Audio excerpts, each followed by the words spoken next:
Hey everyone, welcome to a new episode of PT Outcast, and you can see I have a friend here with me today. This is Catherine Hendry, and she is a DPT student at Emory University, and she's also one of the hosts of the Movement and Climate Change podcast that she and her colleague and friend Paige Enfinger run. And so we're doing a collaborative episode this week where we're going to post simultaneously on PT Outcast and on Movement and Climate Change podcast, and kind of dual purpose. We wanted to have a conversation. I was like, well, I could be on yours, you could be on my podcast. And then we thought, well, let's just do one together and kind of simultaneously broadcast it to increase the moment. So that's what we're doing. And we're talking about artificial intelligence and impact on the profession and some ethical and climate change related things and sustainability. So Catherine, hey, welcome, and happy to introduce the episode with you. Yes, thank you. Thank you for having me. So we had this really interesting conversation, and it was you and Paige and Zach Walston, who's a PT and an OCS, and then also Josh Engels, who is doing a PhD at MIT, and he's studying AI, which is great. So, just what were some of your broad takeaways about what this conversation left you with? Some of the biggest takeaways that I got were, one, we don't actually know how AI works, which was crazy to me. That's what Josh is studying. Blows my mind that we don't know that. Me too. I can't get over that, by the way. like I keep using this analogy of like, imagine if there was a PhD that was like how a microwave works or how a car works. Like what? We already know how those work. We built them, but we built AI, but somehow have no idea how it works. Yeah, I can't. It's crazy to me. And then also the impact that AI has in physical therapy already. I think I felt like PT was fairly insulated from artificial intelligence, that it would take a long time before it hit our field. But based off of what Zach was saying, it's already here. It's already making changes. And you've done work in academia. It's already made huge changes. So it's really cool to see how our field is developing and also how the world is changing in response to this artificial intelligence. Is impacting everything around us. Yeah, Josh was making like references to like, well, we didn't have agriculture and then we did, and the world changed. And he was like making the analogy that like we're at that same sort of moment where we didn't have AI and now we do, and how does that change the world, right? So that's like I get a little bit afraid and want to run away when I hear that, but also excited because some cool things are coming. So there was this one moment when I think Zach was talking about somebody like thinking about choosing different employers based on how they were incorporating AI in their documentation, and how documentation duration could be a characteristic of the employer and their systems, and that just really just hit me as like secretly an old person in physical therapy where, documentation duration was a characteristic of the individual and not the clinic. Right? If you were fast or you were slow at documentation, that was all you. But it's not that anymore, which is like, oh, okay. Yeah, when he was talking about 2-minute documentation times as a soon-to-be new grad, that was like, wow, that's crazy. You're like, I want some of that. Yeah. So, okay. So, I think it was a great conversation. I'm really excited that we got to do this collaboration, and I look forward to more of them. So, everybody hang in there. Catherine, thanks for joining me, and we'll talk soon. Enjoy the episode. Thanks so much. Hey everybody, welcome to a very special podcast. This is a dual publication, a simultaneous publication of a podcast between PT Outcast and the Movement and Climate Change podcast. And so we have a whole host of people here today. And first we have Catherine Hendry and Paige Enfinger from the Movement and Climate Change podcast. They're also DPT students at Emory University, and they're sort of co-chairs of the sustainability committee there at Emory University, which is cool that Emory University has a sustainability committee, which is one of the things we're going to talk about today. Our other guests, we have Zach Walston, who is from Second Door Health, and he's head of clinical there. He's coming to us in Atlanta. And then also Josh Engels, who is doing a PhD at MIT, and he's studying AI safety and interpretability. which is really fascinating. So we have this collection of perspectives here, and really what we're going to be talking about is artificial intelligence and how artificial intelligence interfaces with healthcare, how it works, how that affects bias and ethics and health justice, and also some of the opportunities and things and magic that you can do with AI. And then we're going to kind of keep that all with a lens of sustainability and make sure that we talk about some of the impact of climate change, which is something that PT Outcast talked about in our last episode with the Environmental PT Association, or maybe a couple episodes ago. And then something that's really near and dear to the heart of Paige and Catherine's work on their podcast. So I'm excited for this discussion. I think we're going to run it like a roundtable or so, and maybe Catherine and Paige can kind of get us going with some questions. But before we do that, Zach, can you just explain a little bit more about your role at Second Door Health and what you do? Yeah, absolutely. No, I appreciate y'all having me on. So, as Eric said, I'm the head of clinical at Second Door Health. In short, we are a direct care platform to help outpatient practices deliver direct care services, whether that's contracted directly with employers or direct to consumer. And I handle the clinical side of things, so making clinical content. I handle the research part of it, a lot of our data analytics, like we look at claims data. So all things clinical and research oriented, that's my focus. Yeah, great. Thank you. And Josh, what about you? Talk to me a little bit about what it means to study safety and interpretability for AI. Yeah, for sure. So, yeah, thanks for having me on, everyone. So I am a PhD student studying interpretability, and what this means is like we have these AI systems, ChatGPT and all these other, some of them open source, and the surprising thing to many people is that we really have no idea how they work. And lots of people say, like, how is this even possible? We created them. How can we not know how they work? And the truth and the way this works is, we basically train these systems on a lot of data. We tell them, this is how you do a math problem. This is how you do this. And then over time, just kind of like how humans learn, these systems learn to do very impressive things. But just like how if you have a child, you might not know how your child's brain works. We don't understand how these AI systems work. And so interpretability, which is one of the things I work on, is really just trying to take these systems that we've trained and figure out how the heck they work. And then the reason that I also work on AI safety is because the thing is we're creating these really powerful systems that in some ways are already smarter than us and in other ways are maybe becoming smarter than us, but we have no idea how they work. And there's no way to ensure that, and at least right now, we have no way to ensure that these systems that are maybe going to be even smarter than us are going to act in humanity's best interests. And so the way I'm trying to work towards making them hopefully safer is by trying to understand them better. So that's why I work on intern. Yeah, great. Thank you. That was a really nice summary of that. And, I think it's a unique moment in humanity in a little bit, because usually if we make a tool, we absolutely know how it works. Like it's not like somebody like brought a car to your house and you're like, well, how does this work? Right. Like somebody down the line knew how it worked. Right. And so AI and once you start layering on these neural networks of, equations, then suddenly you lose sight. It becomes this black box. Exactly. Yeah.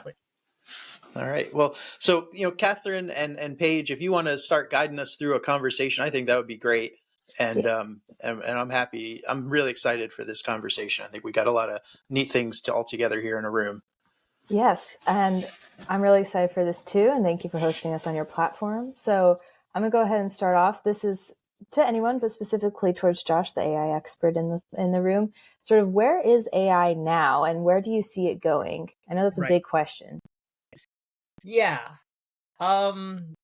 Great question. I think AI right now, in terms of generative AI, which is the stuff most people interact with, like text generation, image generation, video generation, I think it is right now a very useful tool for many people.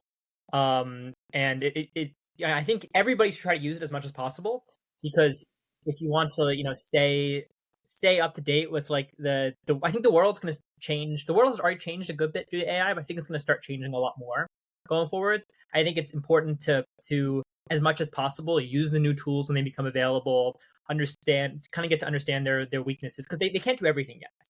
I do think, and maybe this is I do think that maybe in the next 5 to 10 or so years, we might get systems that are very powerful that can replace humans at many tasks. And I think then the world will change a lot, and it'll be very strange. But until then, and maybe 5 to 10 years, that's it could be a lot longer. It's hard to say exactly. This is like what people say when they say AGI, artificial general intelligence, AI that's like as good at humans as many tasks.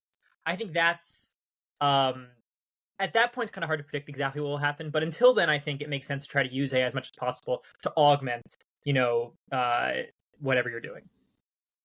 Because every time you work with AI, you learn from each other, basically, correct? Right. Yeah. Like I think definitely AI is great for like learning things. One thing you might worry about is that if you rely on AI to do things, you'll get worse at doing that. Like I write a lot of code, and I use AI to help me write codes. But I probably am also getting worse at writing code because I'm relying on it. So even though it makes me faster overall, some of your skills might atrophy. I still think it's worth it. It's kind of like with like a calculator. Like your mental math skills probably get worse when you use a calculator. But that's not a good reason not to use a calculator, right? Yes, that's true. And I actually listened to a really interesting podcast recently from the TED AI show. I think I sent it to you, Josh, but they talk about how like we need to be mindful of if we can in the future, if it gets like really advanced, like if we get so used to communicating with AI that we start to communicate in the way that AI can understand, then sort of there can be sort of a feedback loop, which I think is kind of interesting. Like you're saying, like we communicate worse because we're modifying communication so AIs can understand it. But yeah, that's an interesting idea. Yeah, like more homogenous, I think. Yeah. Oh yeah, yeah, definitely. Like yes. ChatGPT speak. Yeah. Like whenever you do the chat, whenever I do like the chat bot for like whenever I need help, and it's always like I can't understand that, and I'm like, okay, how do I break this down so this like simplified bot can like understand that I need to have access to my account, please. But yes, thank you so much. And Paige, I'll pass it off to you for the next question.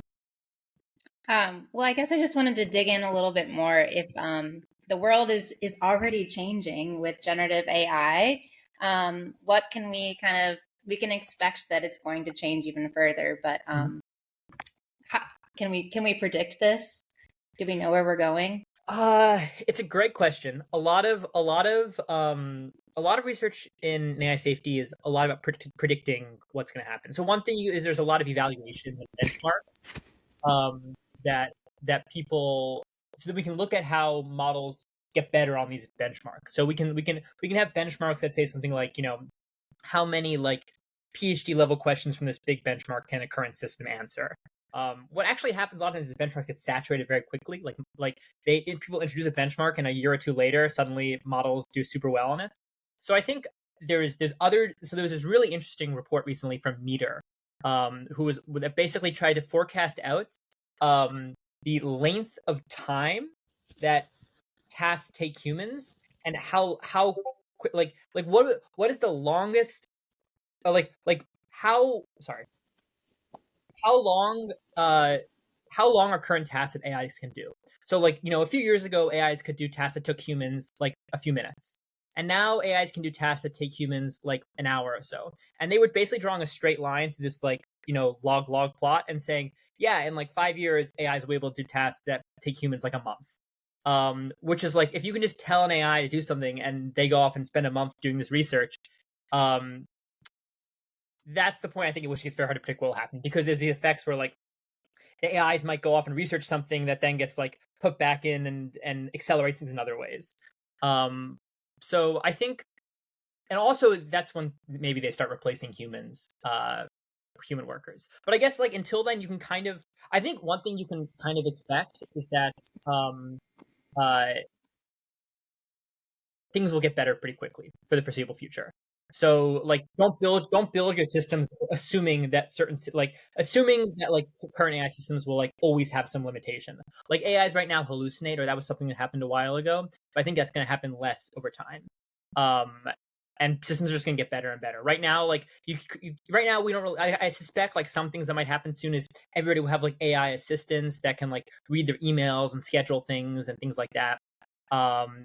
And you'll start but it's hard to predict exactly what will happen. But you can kind of look at progress on these kind of some of these benchmarks with tasks over time. Yeah, I think I want to say that it's already changing like my world working as like in academia for a lot of reasons, right? Like, so um, if you think like maybe on the front end of academia, like one of the things that everybody would use all the time is like an essay for somebody to like, let's see how this person thinks or how they integrate concepts, or, you know, I want to make sure this person like knows what they're getting into and let me read their essay. And like, to me, that's a completely invalid assessment at this point, because there's no way to tell that you're actually looking at a human's input, right? There's just no way to tell. And so that's one part. Another part would be you mentioned about like replacing human tasks. So recently I was charged to make a curriculum map. And so when you make a curriculum map, what you're doing is you're like taking all of the standards that the accreditor says that students need to know. And, you know, there's like 50 or 60 of them, right? And then you're looking at all of the courses in the curriculum, and there's like 50 of those.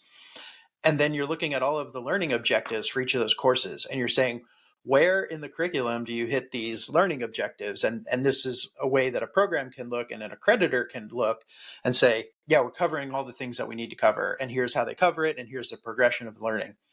And so if you had talked to people a few years ago, they would say, yeah, like a curriculum map takes about a year to make. Or I've hired 2 consultants and we're going to work full time on this and we're going to get it done in 6 months.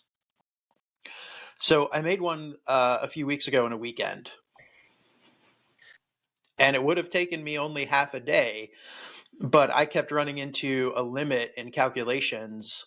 Even though I was using a paid version of a large language model, I had to upload so much background information that it took a lot of the capacity to calculate. And so I had to just keep waiting for its memory to like allow me to go access and do more calculations. And when I say calculations, I mean entering a prompt and hitting the enter button, right? And so that was revolutionary, right? And then I had the good fortune of being able to have that curriculum map tested by experts who are experts in accreditation and curriculum, and they couldn't find an issue with it. It was solid. And not only did I make the map, but I also made a key at the same time to rationalize why it made the decisions it made so that I could trace it back. And then I had to do an analysis of where the map was weak, like what learning objectives and from what courses should I change them. And that's something that like, I mean, that's literally like a year of work. Yeah. That changes my life a lot right away. Like, so where are we with AI? Like, we're there. Like, things are changing really fast. Yeah. And Zach, I'm interested in like your perspective. Like, how is AI changing your world? Yeah, and so I think there's a couple of ways. If you look at the frontline clinician, and we're talking, Catherine mentioned CSM and some of the different booths that are there, and one of the big areas of AI, at least in the clinical front, is scripting and being able to help with notes and documentation. So in the front end, that saves immense time because we know the burnout issue that we're having in physical therapy. So now we're talking about productivity and how much time it takes to document. When I ran a residency and we had new residents come in, it was not abnormal for evals to take 45 minutes for new grads, and for daily notes even to take 5 to 10 minutes. And they're talking about going home with 2 to 3 hours of documentation. And then you layer in AI, and that gets down to 10% of that time, right? And you're only going to see it getting better, for example, in telehealth visits. And if you have a more of an isolated area or one-on-one care where it's not going to pick up anything else, you can have a recorder that is then taking all your notes as you're doing the visit. And we've seen that with telehealth, where I'll have, as soon as I close out the telehealth, all of a sudden, boom, it just generated my entire note for me. Objective, subjective, assessment, plan of care, and all I have to do is review it. And that's a game changer for a clinician. Where it can also be a big area is in patient content generation. Now, be careful because we do need to make sure that there is oversight and making sure, okay, what are the references, what's being used? There have been issues about blogs being made that are not clinically sound, that's gone to the masses. But I think that's one big area. But one of the biggest ones, kind of we say in my industry, is also looking at the digital health space. So these big digital health companies, take Sword Health as an example, they use a lot of AI to help with their treatment. Now, part of it is predictive AI to look at risk scores to help flag, hey, this is a high risk for surgical case. This is a high risk for a drop off. But then we also see AI being used to help develop plans of care, to chat directly with the patient, to be used in some places, as you talked about, Josh, a replacement. Now, it's not meant to be from the beginning. That's like, go see physical therapy, and from start to finish, you only interact with an AI. But there are plenty of PTs or those in the tech industry that view it eventually being that if it's like a low risk case, like, oh, person had an ankle sprain or it's acute low back pain, hey, you can be fully managed with my AI platform. In fact, I don't remember the name of it, but several months ago, there was approval for a fully automated, fully AI MSK platform in the UK. And those are things that are being developed right now. So there's a lot of mixed reactions on that in the physical therapy space, but that's definitely something that's coming, is more AI, especially on the digital side of clinical care. Yeah, I do feel like one place that humans will have jobs for longer is the like people with like physical, like PTs do like physical real world work. Like they have to like stretch people out, and I've had my fair share of PT. I'm a runner, so I've been in there regularly, and you could always just look up online like a list of exercises to do for your runner's knee. But I think like actually like going in, seeing someone, partly that's accountability, but partly it's like physically like manipulating your knee, or stretching you out, or that sort of thing. I think will take much longer to be For automated. sure. And there's research to support physical touch, literally just the act of putting your hands on someone, the trust that's built with that. And that's why I don't see it as a replacement, but we're going to see an expansion of hybrid care models where someone might have an evaluation in person, or maybe it's once a month they're in person. But there are going to be some people that they need all in-person care. And what I think AI does for us, it just provides more flexibility and optionality. It provides it reduces barriers to care for those that have difficulty getting in, scheduling conflicts, transportation, financial concerns. So it really just helps improve the access to PT, which we know is a huge issue right now. And we just had the APTA report come out that shows a shortage of physical therapies. Well, if we have a shortage of physical therapists, this can be one way to augment the ability of PTs to reach clinicians or reach patients. Yeah. Paige and Catherine, we're talking about the ways that like AI has changed our world in physical therapy roles, like in academia and in clinic. Has it changed your life in terms of being a student? Like, how's that work? I will say personally, not well. First, to touch on what Zach, you said, like, it's sort of interesting to hear how it's changing PT, because I know like how AI is changing like other fields of medicine, and I've always felt like PT is like a little protected in our own little bubble, like we're not going to get touched. But it's interesting how it's already seeing the impacts. That's really interesting. But as a student, I will say I'm a little bit of a Luddite when it comes to that sort of thing. I have started using ChatGPT to help plan like trips and stuff, but I haven't used it as much for the day to day. However, I have heard of my fellow students using it. It can be helpful for even like laying out board study prep, which is like the big exam that we have to take. I'm sure the students who are in the years below us, I don't know, Paige, if you know of people who use it for assignments. We don't have as many now in our third year. But yeah, it's definitely like we all are aware of it. But I definitely think it's almost we have a knowledge deficit in this area rather than what you would expect, sort of a knowledge excess, because obviously the curriculum changes slowly. So we don't know about the applications of AI in our field besides what we just learned colloquially from the internet. But Paige, I don't know if you have a different experience. Yeah, I'm not using it so much for our university assignments per se, but I'm interested in pelvic health physical therapy, and specifically in improving access to that specialty care, which is already, there are plenty of barriers to this region of the body and sort of taboos associated. So I developed a survey for clinicians who are specializing and practicing in this area to understand from their perspective what are the barriers and solutions. And I asked AI if they could like make it a little bit clearer, and they couldn't, or at least it didn't seem to improve on what we came up with from like informational interviews. So that was an interesting experience. But certainly I've started to use it more and more after, that first step. And I do see how it can be an adjunct to this, like, these are my ideas about a topic, like what else is out there that I might not otherwise Google or think of in a certain way. So it is helpful. Yeah, I think it is really interesting. And I know we have a question on this later, but I'll bring it up now. But like our role in educating, I'm sort of curious what you guys think about our role in educating patients about AI. Because I know that I've personally like typed in like my cold symptoms into AI and been like, what do I have?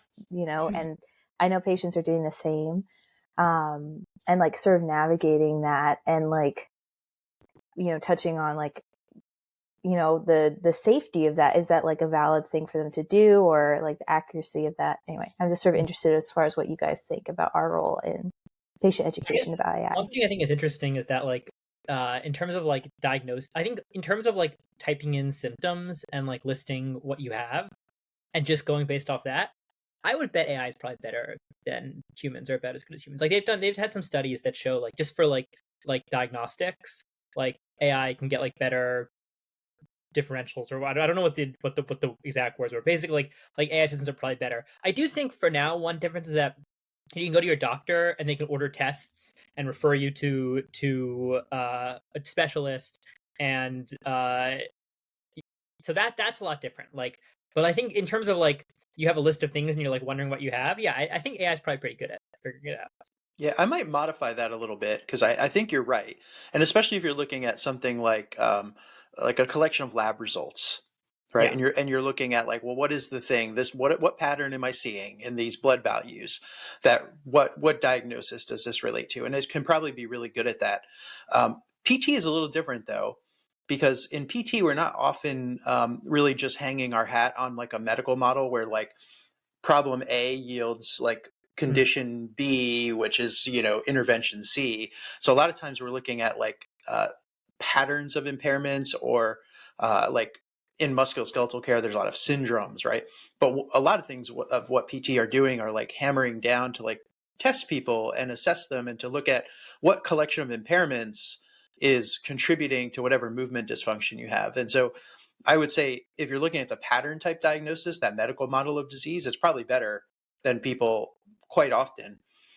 But there's a subtlety and maybe an opportunity in physical therapy where our diagnosis is very different and much more subtle and intensive. And I think we're probably still ahead of it there. Yeah, I'll say there's a lot more subjectivity. There tends to be. There's also, it's a lot broader. And when it comes to matching a treatment too, a lot of times, especially if you think about a medicine, so if you have a diagnosis, and not trying to simplify medicine by any ways, there's, as you said with lab, there's a lot more objectivity in some ways. Physical therapy, if you think about like exercise, it says, okay, well, for low back pain, we know that exercise and pain science education could be very beneficial. It's like, great. There's an infinite way to go ahead and administer exercise to somebody. There's a whole mess of individuality with that. And that's what can be, I think, really challenging, where you might look up some symptoms in a medical diagnosis, can be take this medication. Like recently, I had a few months ago, my wife had one pretty recently, having a nasal infection. It's like, okay, well, here's the symptoms, here's the time to get it, and then you go get antibiotics. And I know there's other ways where they can do their test to say, okay, is this appropriate for antibiotics or not? When it comes to like, okay, now treat low back pain, there's a whole mess way that you can do exercise based on that individual and their presentation. So I think you can get a general answer that can be pretty accurate like that. Like, yes, exercise, being active is good for back pain. Bed rest is bad. But now the actual way to administer it becomes a little bit more, there's a lot more to it, I guess I should just say. Yeah, well, I think you're looking at like contextual factors, right? And I would say that's one of the ways that I use AI with students, and I try to teach students about AI. And I think that's probably the first thing is before we have a role to teach patients about AI, we probably have a duty to teach ourselves about AI, right? And you're right, like curricula are slow to evolve, but I've already felt like a burden or an obligation as a faculty member to start introducing the students in terms of how to use this. So, there was a few weeks ago, I was working with some students, and I did a case and I had AI make the case, and they were like, oh yeah, okay, yeah, AI makes a case, that's fine. And then I re-engineered the prompt to add contextual factors.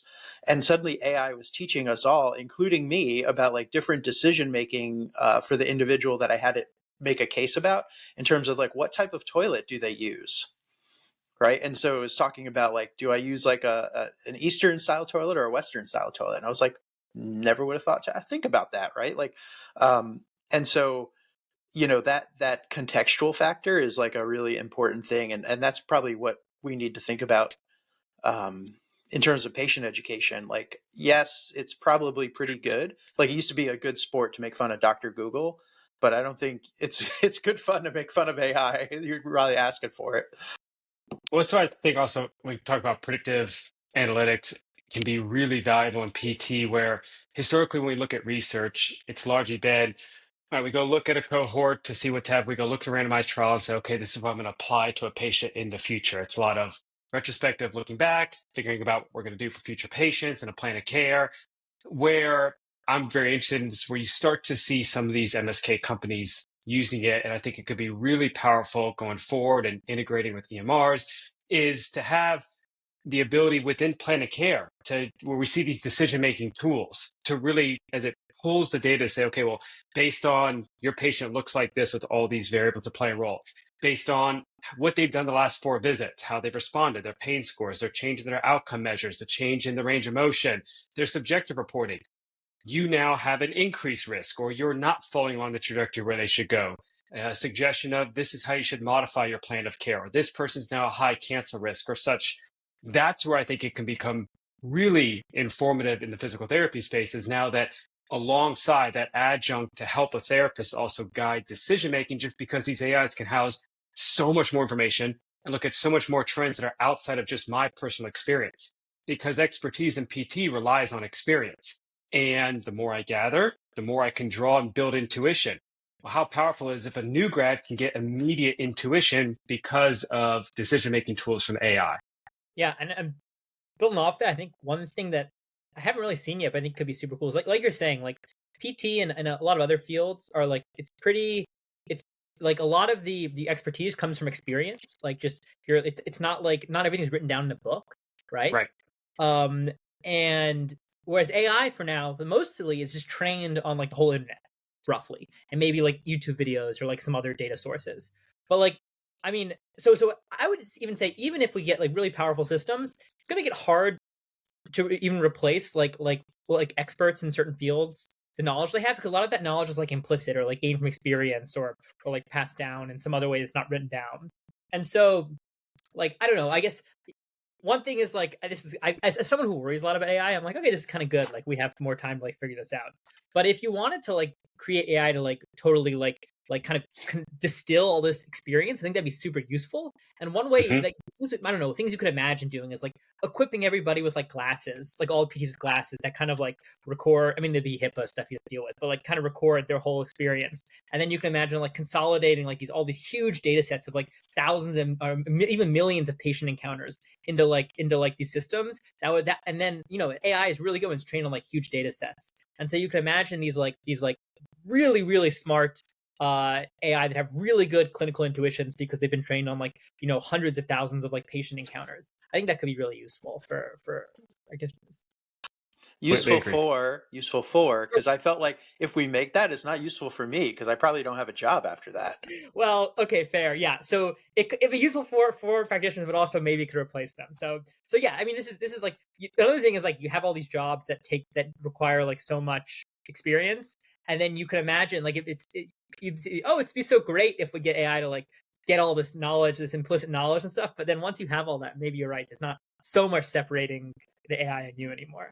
But as you said, kind of bringing full circle to physical therapy, one thing that also differs with PT versus medicine too is the duration of time you spend and the experience of it as well. So there are plenty of patients who just enjoy spending time and having conversations with someone that isn't even remotely physical therapy and medical related. They're talking about their weekends, and it can just be an enjoyable encounter. They have the physical touch aspect to it. It's a whole experience, which can be something that until we've got AI robotics running around that have the same type of iRobot situation here. It's not going to be that type of replacement. Now, does that mean that there's some fewer PTs needed? Maybe, but we also have the supply issue. So you could argue that just expands access.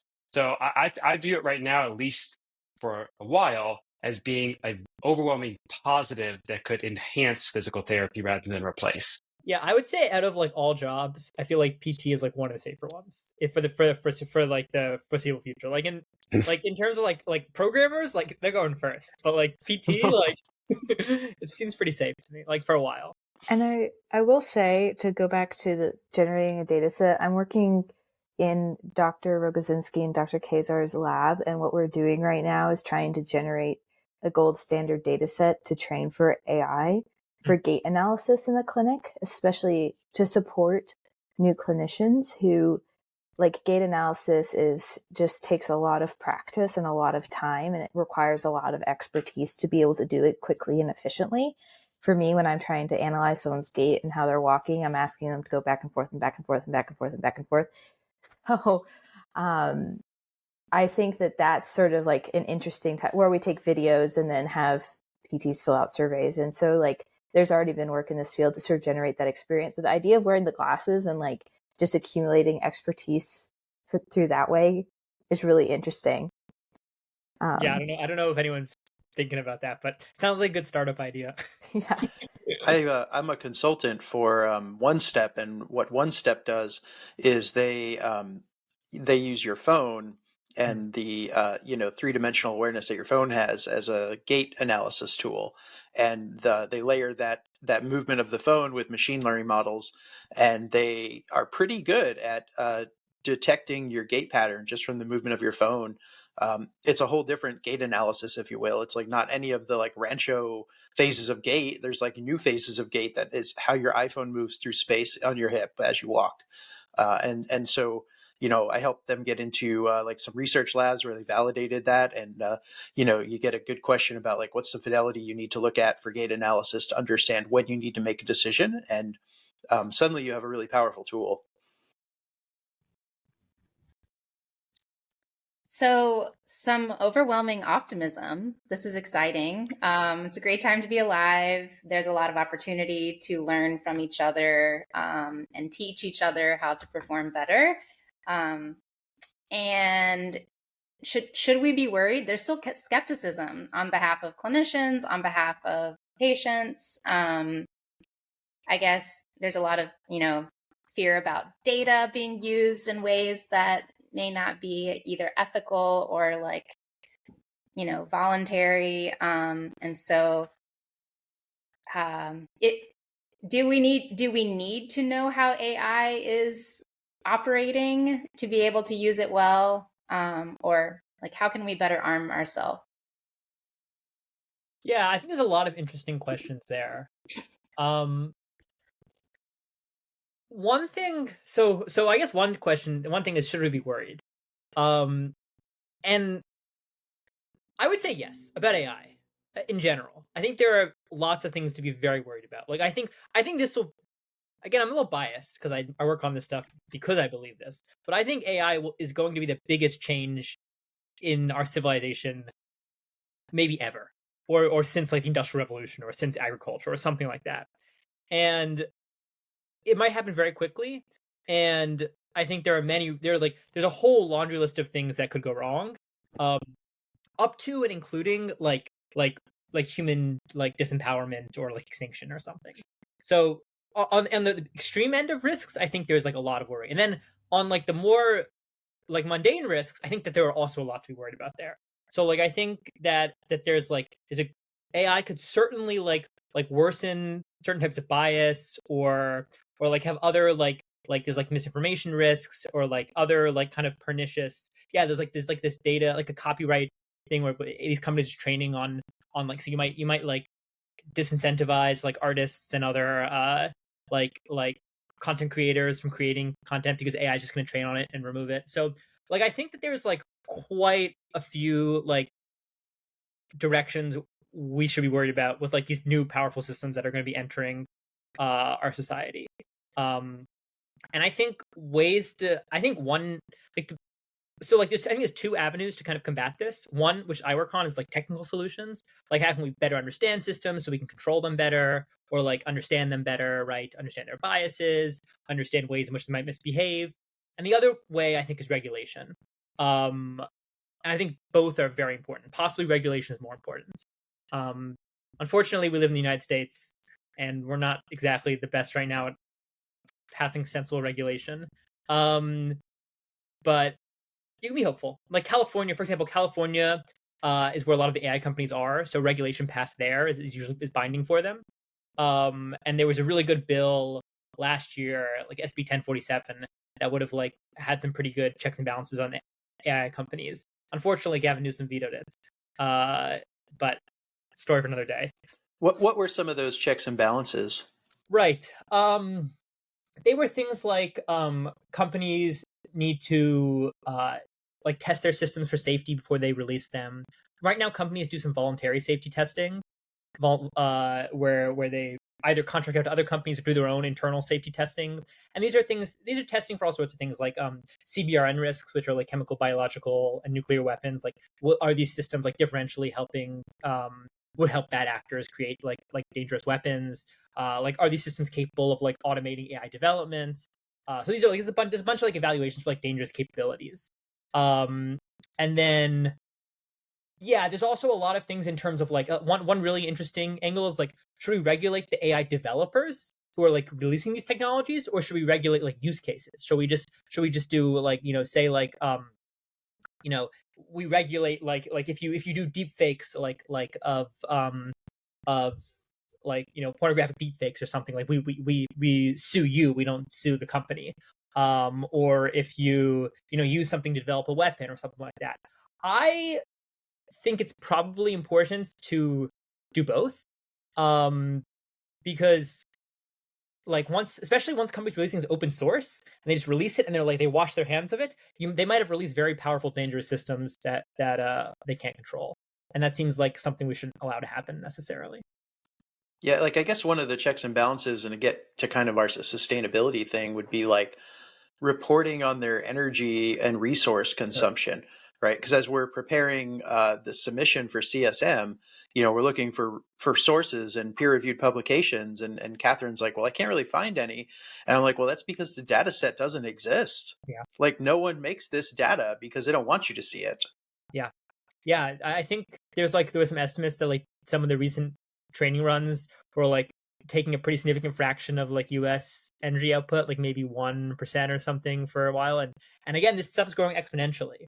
So like I think many projections are that like we might be spending like, I don't know, even 20%, 10-20% of energy, or even more, 50%, I don't know, in 5 or 10 years on AI training. Right. I think globally I've seen estimates that AI energy consumption is the fifth largest in the world, so just above Japan in terms of like overall energy consumption. And like nobody has a real good idea about how much water is being used. But what I can say is you can look around and see that in the past year, Microsoft, Amazon, Google, they're all buying nuclear power plants. Yeah. I mean, I think nuclear is a lot better than other sources of energy like coal and things like that. But yeah, it's pretty crazy. Is the I saw they're like reopening 3 Mile Island, right, with a new power plant. So yeah, it's we live in interesting times. Yeah. So this. Oh, go for it. No, I was just going to say we live in interesting times. It's like an understatement, right? Because you're like, agriculture. Yeah, that was a pretty big deal. And Industrial Revolution, that was also a pretty big deal. And now we're like really quick because it was like so much time between agricultural and Industrial Revolution. And now there's like half of a blink and we could be on the one that like upends it all. Yeah. Yeah. Nope, that's 100% correct. Yeah. I'm actually so the whole role of sustainability of AI is really interesting, but I also want to circle back to sort of how AI can exacerbate or potentially improve on existing disparities. I know, Eric, you've done some work on it. Josh, you mentioned it. Zach, I don't know if you have any experience with mitigating that when it comes to patient care. Yeah, I guess I can start on this, and thanks. That's a good topic to not miss, which is, you know, Josh mentioned how they're trained, right? It's just like the existing data that we have, and so what we're baking into it is what we do now, right? And so we are, you know, if there is a bias in the system, which there is, then that's what AI knows, because that's what we know. That's what we do. That's what the pattern we've given it is. And a great example of that, and I don't know if I get this because I'm a white male, but you know, if I ask AI to make a patient case, the person it makes is usually like Caucasian, and they're usually like John or Jane Smith, right? And that's who it's giving me is like a white, you know, person back. And it's not until you request other factors on it that it starts to add in those other contextual factors. But like, why did it choose Jane Smith, right? That and that's at the highest level. But you know, if you're training a system on biases, you're going to have to assume that there's biases built into it, right? A really great example of this that comes from some literature is that there was one study where they used AI to try to identify health disparities and to reassign resources based on health disparities. And what it used as a metric, as a benchmark to make that decision making was healthcare spending. And so it looked at healthcare spending and said, if you're spending more money, then you probably have more complex healthcare needs, and therefore we're going to allocate more approvals to this group of people that have higher spending. But what that ended up doing in reality was further marginalizing the African American community in that study, who as a group tends to spend less and to avoid medical interactions, even though they might have more complex needs. And so that benchmark, by implicitly being wrong, just exacerbated the bias that was already in the system. Yeah, I will also say this is kind of all downstream of like us not being able to understand AI systems. Like we don't know what biases they. We can have benchmarks to try to measure biases. In fact, one really interesting recent paper on utility engineering was really trying to figure out like what are the set of morals that an AI has learned. Had some pretty weird results, like AIs valuing like 10 Americans equal to like one Nigerian, I think was like one of the interesting results, which my advisor thinks is because Nigerian people were some of the people who like labeled data for fine tuning. I don't know if that hypothesis is true, but it definitely feels like we've created these systems. They have this like weird emergent values. We don't even understand what they are, let alone how to like control them. So one of the things I think is exciting with interpretability and some of like recent work in this area is like trying to kind of probe inside these models and see if we can understand where their beliefs are stored and how to change them and how to control them and understand them. Yeah, but that is a big problem, I think, like that these systems have these beliefs that we don't really intend them to. Yeah, and I think maybe this is something like Zach might be working on a little bit, but different health providers have different abilities to utilize AI, right? If I'm a really big health system with millions of dollars, I can employ like my own model to, you know, customize my care and that stuff. But if I'm like a private practitioner that maybe I own one clinic or two clinics, what's my access to that? Like, I can't install that stuff. I can't build that thing. For sure. And even just as we see the way AIs can be integrated in software and who's going to be able to use it. And so we talk about, in physical therapy, recruiting challenges between practices. That could give an advantage to practices that can provide the latest tools. I mean, if you have one practice that says, hey, you come to me, your average documentation time is going to be 2 minutes to notes. You go to that practice over there, your average documentation time will be 15 minutes per note. That's a pretty strong selling point for that practice. So yeah, absolutely. There's a lot of different ways that you could see discrepancies among the ability to recruit, even depending on what you have access to, what resources you have. And when I was starting PT, documentation time was a characteristic of the employee, not at all of the facility. If Sorry, I didn't mean to interrupt, but Nope. I was going to actually ask a follow-up to that because Paige and I are both interested in pelvic floor, which deals a lot with women's health. I did a rotation in a hospital outpatient, which generally they treat Medicaid patients. They don't have a lot of extra funding. And I have seen and learned from my class that private practice or cash-based practices often have biofeedback. They have all sorts of tools. And So I was wondering, because you mentioned that different practices might be able to integrate different levels of AI, and there's like a discrepancy in access from the practice. Do you think that will affect in the future patient care, where those who are able to go to the maybe more well-funded clinics might be able to have potentially better care than those who go to the smaller clinics that can't afford the really big AI systems?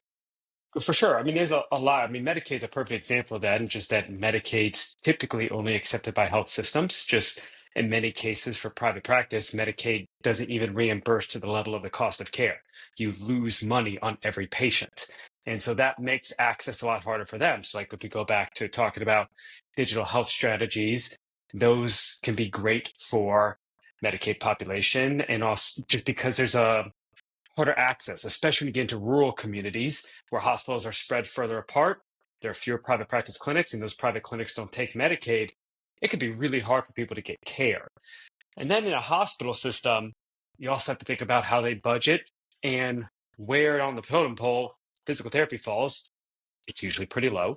And then on top of that, where pelvic health physical therapy falls. And unfortunately, even and not because it shouldn't be or should be that low, but it is. It's just something that's one of the most underserved populations that we see. You guys are aware of that. And so when you think about a private practice, especially one that is cash pay, where it predominantly focuses on pelvic health, and if they're able to do 150, $200 a visit because of that, then yeah, they're going to have more resources that are dedicated strictly to that. So it's not just going to be AI per se. There's a lot of things that play a role, but yeah, this will get exacerbated. And that leads to, I mean, we could have a whole another conversation about the way that US healthcare and insurance is set up because it's a mess. And this just exacerbates it. I guess from a more hopeful angle, I mean, I hear that, but also I think one possibility, maybe we've touched on also throughout the conversation, is that like I do think AI on average probably will make like care better, just because it'll like for many things Definitely. yeah I guess just to say it does seem maybe it'll exacerbate some things, but overall it feels like uh yeah, like many people might only need to get care from like AI, and then it like reduces like the pressure on like human PTs. Well, another way you can look at it is that because of those recruitment advantages, it's going to no longer become something that is a nice to have, but a must have. And the only way to then compete as a provider, even a hospital, is you have to have these tools or you Yeah. just won't be able to. And it's not just for the providers, it's going to be for the vendors and the software companies as well. They're eventually going to realize that I'm not going to be able to get market share if I don't have these AI tools, because then the practices are going to go to the other vendors. So I it guess is on both sides. isn't it pretty like I guess one thing I always thought about medical technology, it's pretty locked in, isn't it? Doesn't like basically everybody use Epic or other actual alternatives? So it really depends on the field that you're in, right? So yeah, in medicine, we look at the hospital systems, Epic being a big one, Net Health being a big one. We look at Net Health and Redox. So yeah, it is consolidated. When it comes to outpatient physical therapy, you've got several players. You've got your web PTs, your prompts, rain trees. You've got a Net Health as well.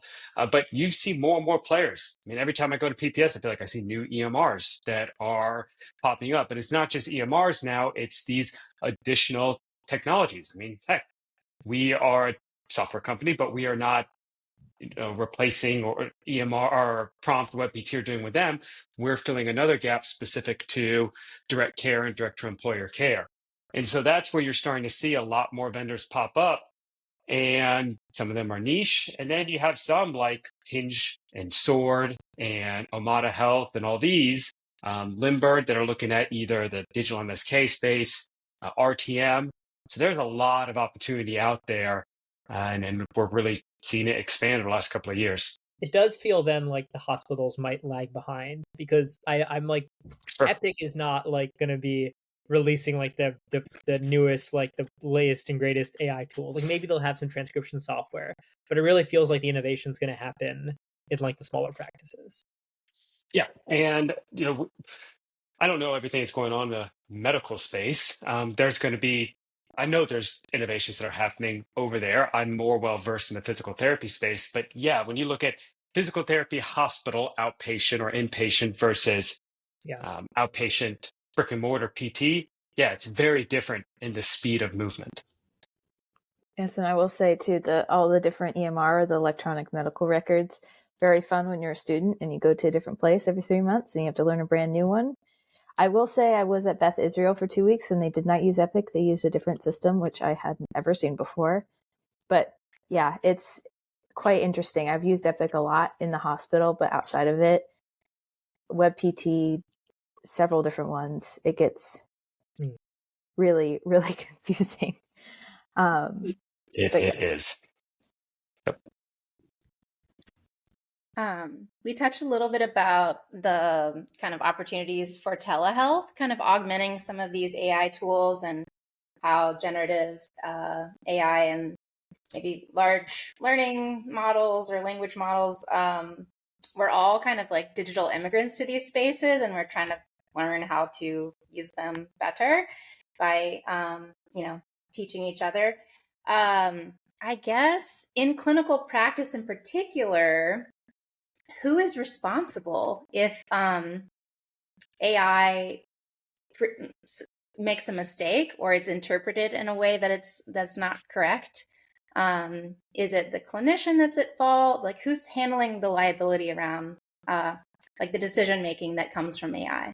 It's a great question. I think for now it's, correct me if I'm wrong, I think it's the clinician who takes responsibility. I don't think the AI companies are accepting any liability for anything right now, which I think should change maybe. But for now, yeah, they don't accept anything. They don't accept any liability. I think like even so, I think like language models, I don't think have been, as far as I know, are not like, GPT 4.0 is not FDA approved to give clinical advice. But there are AI systems, like for example in radiology, that are approved to help like radiologists read like MRIs and mammograms. But in those cases, it's solely to like help them, and the radiologist still has ultimate responsibility for ensuring cases are read correctly. Yeah, you're a physical therapist. I mean, because there's two ends of this. There's the scribing end, where even still, AI scribing, you should review. A quick review, make sure that whatever you're submitting is accurate when you submit that claim or you bill your note. Even if you're self-pay, you're not submitting a claim, that you have an accurate representation of the treatment that you provided, because you have to ultimately justify, should anything happen, should you have to go in front of your peers, should it be due to litigation, you are responsible for what you put down in your documentation, and then you have to sign your note, right? So those are assistant tools, but you're responsible ultimately for what you document. And then on the treatment plan side, or providing content, like if I were to write up an exercise plan or write up a blog post or a scripted message for a chat feature, like I'm chatting with the patient, would always tell any therapist, you need to review that and make sure. I mean, if you're sending that to somebody, you are ultimately the physical therapist, the provider. These tools are adjuncts to help you, but you should be overseeing any information that's provided to a patient. And Eric, just sort of to touch back with you, because you interact with students, is there things that you think, as we're talking about liability and being aware of who's responsible, is there anything that you think students should know when interacting with AI as they become new grads? Yeah, I do. If you look at back at just any health technology, even social technologies, like if you think about how we interact with them, it's very casually, very socially, right? Like people have to learn over time how to use these things professionally and with patients, right?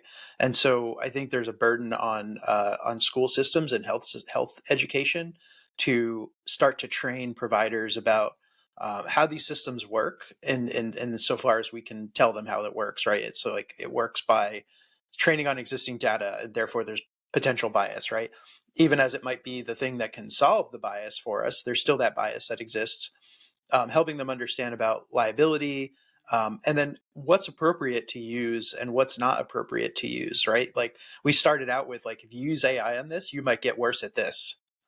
So like, does it matter that I can't write an essay now because I've been spending all of this time with AI doing it? It might not matter if people write anymore. I mean, artists always want to write, but it might not matter that like any old person needs to write an essay before they leave high school, because that's not going to be a skill in our future. Do you need to do math without a calculator problem that we all face in school? Yeah, so as we're getting toward like the top of the hour here on this this episode, Josh, I'm interested in how things are going in terms of trying to probe these models to understand how they work. So I was trying to prepare for this session, and I was reading some of your papers, and so I was learning about sparse autoencoders as a method to probe how they're working. Yeah. And then I one of the conclusions that you had was, I think, and I could be completely off base, but I think it was that there are errors inherent in sparse autoencoders, and so we probably need different tools and not just these tools. And so it made me think of this question, like, how are we doing looking into these things? Is it working? What's our prognosis? Thank you for looking at my papers. That's great that you were reading them. You basically got it spot on. There's been a lot of excitement and interpretability in the last couple of year and a half or so about sparse autoencoders, which are basically a method of taking a language model, taking like its internal activations, which are these long vectors of like what it's thinking about, and kind of turning them, using sparse autoencoders to turn them into like human interpretable concepts. So we say, the language model is like thinking about X, Y, and Z right now. So I've worked a lot on sparse autoencoders, and they're very exciting because they kind of tell you everything a language model is thinking about. But this recent paper and some other recent work has kind of made us think that maybe like, are these really useful for anything? Actually, Anthropic, which is another big AI company, just today released a big paper using sparse autoencoders to kind of find like larger mechanisms in language models. So that's exciting, and I still think maybe there's some interesting directions there. I guess as a field, we all got very invested in sparse autoencoders and thought they would solve everything for us. And I think now people are realizing that like maybe they're one tool among many. Actually, DeepMind at the same time, Google DeepMind came out recently and said that now they're not going to work on sparse autoencoders much anymore. So there's kind of this like maybe I think it's good for the field to work on many different things. But I guess I feel like we are making a lot of progress overall, as interpretability is making a lot of progress. But at the same time, I think like AI capabilities are moving really fast. And so I'm pretty excited to see work that kind of like I'm a scientist. I really like studying these like deep questions of like what are the representations of model studies and like looking at this sort of thing. But I'm mostly going forward pretty excited for work that just tries to really practical, like applied stuff. Like, can we use interpretability to like do useful things with models right now? And I think a lot of people are starting to think kind of in that direction too. So we'll see. And I have, just to sort of tie back to sort of our podcast and what Paige and I have been working on, just sort of generally, do Eric or Josh or Zach, do you guys think that there's a future where AI is environmentally sustainable, whether with how AI hardware is produced or how the data centers are used? Is there a future where it can be that? And is that coming soon, or is that going to take a little bit longer? I don't think it's. I think it's going to use an increasingly exponential amount of energy, which will not all be clean. I do think that there's a pretty good argument that's worth it, in terms of like the utility it brings to the table. I think it's gonna bring a lot of economic benefits and like quality of life benefits, and I mean hopefully it'll be well distributed amongst humanity. We're not always the best at that as a species, but yeah, I hope that also a lot of these powerful AI systems are like used to solve many of the problems that face us, like climate change and things like that. So I mean I think that we're basically inventing this super smart species. I mean, yeah, and maybe it'll kind of replace us. Who knows? But and it's going to use a lot of energy probably. But maybe it'll also solve many of our problems, including like sustainability problems. I think one of the core things about that equation that you just said, like it's worth it. I don't know. It probably is. But we don't know until we know the other half of the equation, which is how much are we using, right? Like how much water are we using? How much energy are we using? What is this burden that this technology is, bringing with it? Yeah. And until we know that, then we're missing a part of that equation, and we're just sort of making assumptions. And so, if I were to say like, what's like one thing you want to change about AI right away? Well, I think it's probably impossible to say, well, I want to know how they work, right? That's taking processes and really smart people like Josh trying to study this. But what we could do is say, how much energy are you spending and how much water are you using? Yeah. And then that starts to inform society about the role these things play. And it's not that if we know it, it's horrible and we have to indict them. That's not the point, right? Like we can't get rid of magnesium plants, even though they're really foul. They're really important. So, but it's important to know what's happening. And so I think in that sense, until we start to get some regulation on this industry, we don't really know anything about its sustainability. Yeah, I totally agree with that. I think regulation is probably the most important thing that I think we need to invest in right now, because it's so fast moving. And in the meantime, it seems like what we do have access to like studying a bit better is how we're using it and how much energy it's saving us. So if we're thinking about making tasks, mundane tasks, like outsourcing them to AI, then what do we do with the energy we are saving ourselves? Like, how do we better use that time? I think like there's a whole push for work-life balance, and like obviously in the setting of PT, like patient care and like just being in person. But with the efficiency gains that we have both in productivity in the workplace, but also like in our personal use in our daily lives, what then can we spend time, energy on that we might not be doing now? And I think that I'm not really sure. I'm not familiar with the term like digital health space, or like if, in the process of all of this, we're learning how to better manage our own like reliance on all of these tools. And so I think that there is kind of an energetic calculation we each have to make individually. So I don't know how to go about that, but I'm interested in it. Yeah, Paige, are you saying like, well, I want to go work at this clinic that has average documentation time of 2 minutes because of AI, because I want to take that other 30 minutes and go for a walk and hear birds? Yeah, or like really get to know my patients and like be a part of their rehab journey, both. Yeah, and just real quick, thank you for calling out. What I mean by digital health space, I mean these MSK companies, musculoskeletal companies that are strictly digital only. They are no brick and mortar. So the Hinge Health, Sword Health, Kaya, Omada, these are some big ones that they do all their MSK care. It's not just physical therapy. Like Vori Health is physical therapy, medical, nutritionist, and health coach all in one. They are just strictly digital health only. So it's all app-based, telehealth, chat, and then exercise program via app.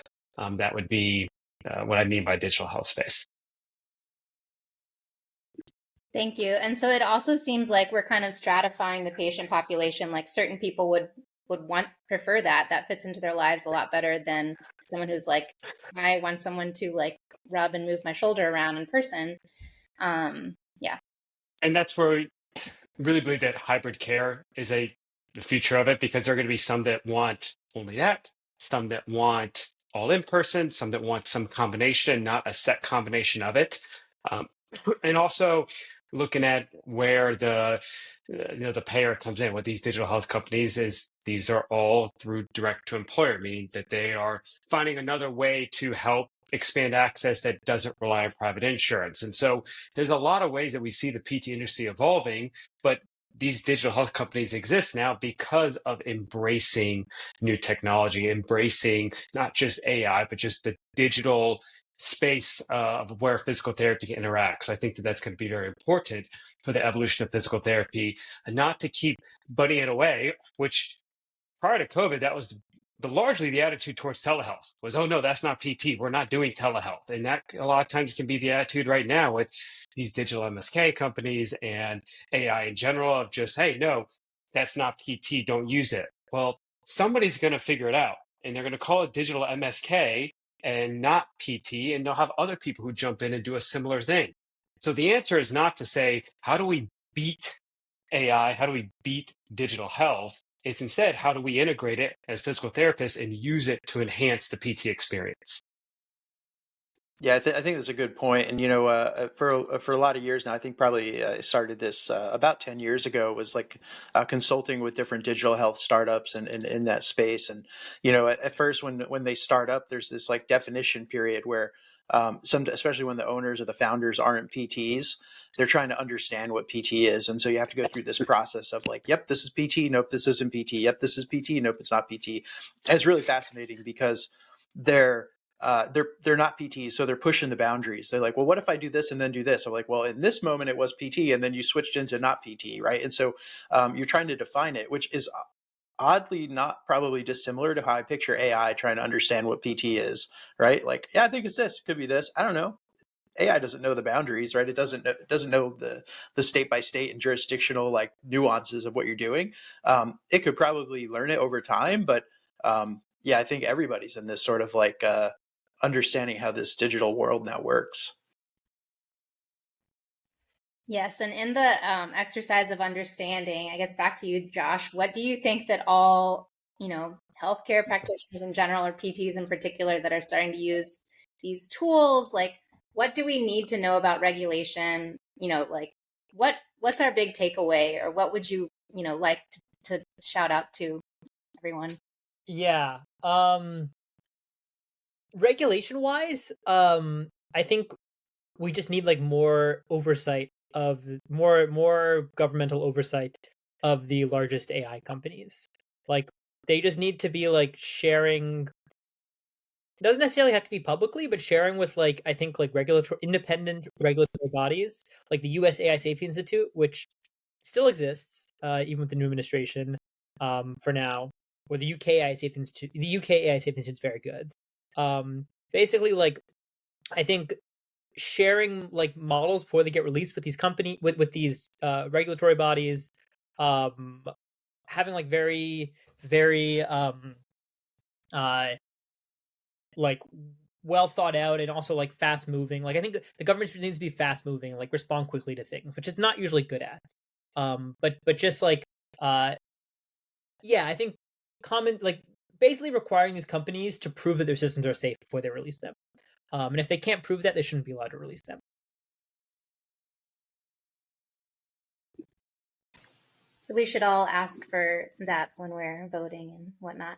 Yeah, exactly. I don't know. I mean, these things. This is all going to happen like probably the next like 5 years. So I don't know how many elections there'll be between then and now, and I also don't know how big a deal AI will be in the elections. Like in the last election, I don't think it was a very big policy distinction. Like it wasn't what many people were thinking about.